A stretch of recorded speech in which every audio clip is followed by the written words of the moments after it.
My name is Dakota Slattery, and this video is about the Carson versus McKinn case.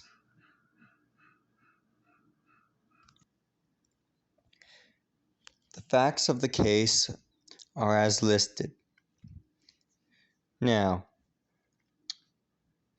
the case is about the private school funding for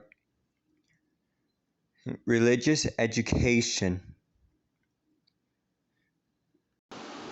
And the issues of this case are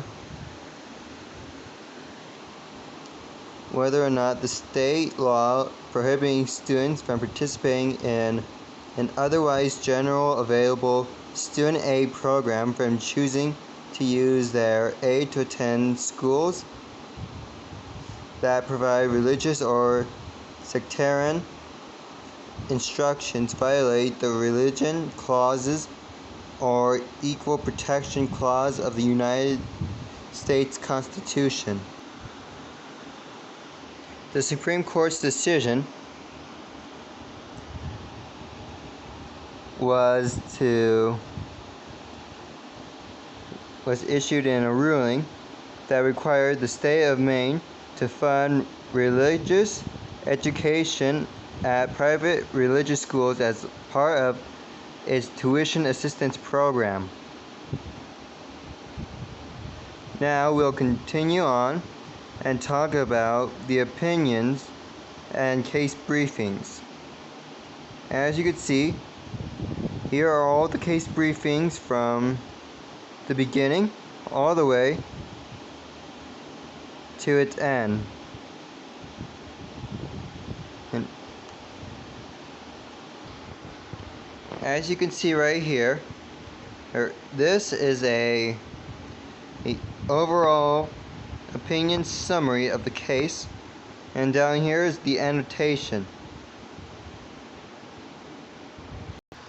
The summary states that Maine offers tuition assistance to parents who live in a school district that neither operate a secondary school nor contract with a school in another district, so that parents can designate their secondary school for their children to attend to, and the school district will send payments to that school to defray the tuition costs.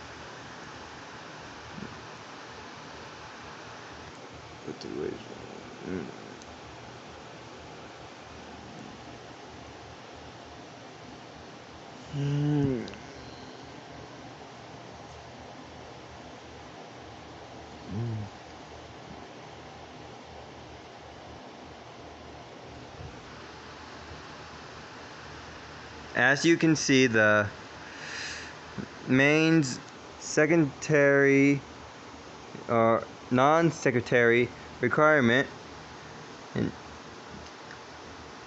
for the otherwise general available secondary school tuition and violates the free exercise clause.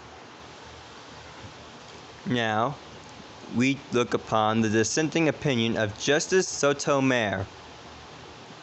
It says, "This court continues to dismantle the wall of separation between church and state that the framers fought to build.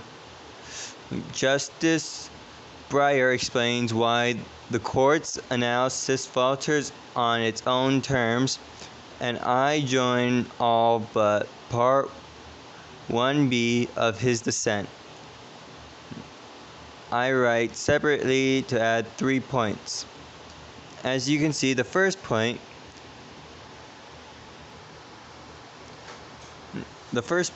is as plain to see.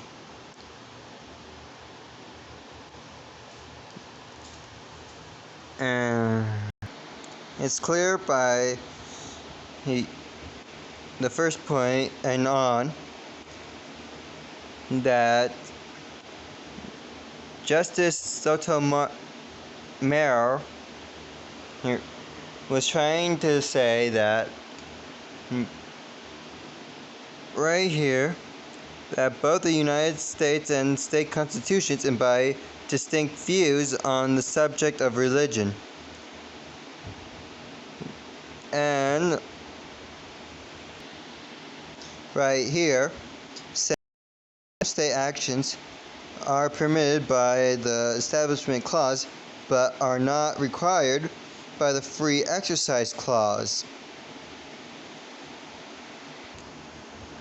I believe that Justice Sotomayor's opinion was that the state of Maine did not need to fund religious education at the private religious schools as part of their tuition assistance programs. Now here are the dissent of Justice Breyer, whom, along with Justice Keegan and Justice Sotomayor, along with their dissenting opinions, they believe that the First Amendment begins by forbidding the government from making any laws respecting an establishment of religion, and it also forbids them from making any any law prohibiting the free exercise establishment of religion.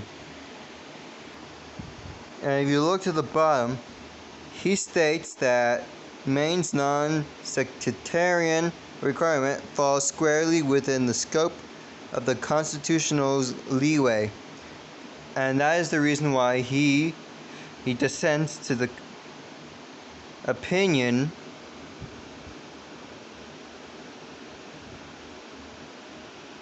as well as the ruling where Maine has to fund the religious education for the private religious schools as part of their tuition program. In conclusion to this case, Maine's non-sectarian requirement for the otherwise general availability for tuition assistance payment to the parents who live in school districts who did not operate a secondary school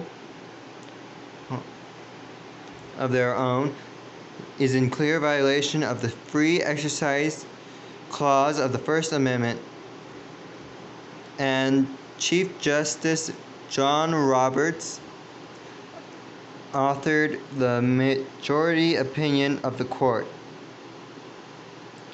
The rest is as follows.